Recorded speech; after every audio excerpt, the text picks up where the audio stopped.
ঝিকরগাছা হাজের আলী বিশ্বাস ফিল্ম স্টেশনে তেল নিতে এসে দেখি জামাতের এমপি সাহেব এখানে উপস্থিত আছেন। তেল পাম্পে তেলের সংকট এবং সবাই কোন দূর অবস্থায় আছে দেখার জন্য এমপি সাহেব কিন্তু আজ স্বয়ং চলে এসেছেন জামাতের এমপি সাহেব ঝিকরগাছা বিশ্বাস ফিল্ম স্টেশন হাজের আলী। দেখুন সবাই কোন অবস্থায় আছে।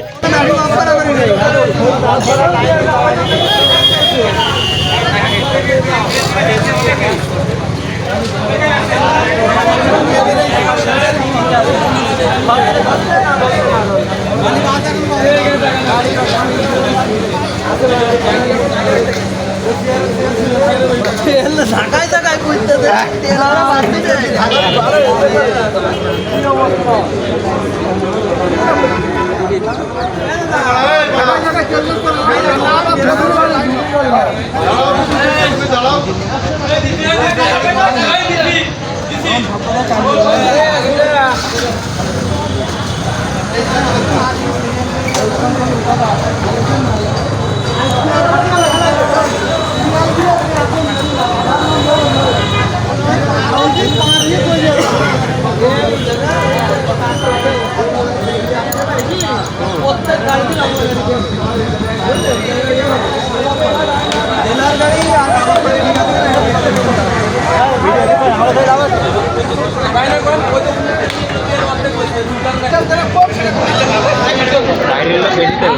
আরে ভাই নিয়ে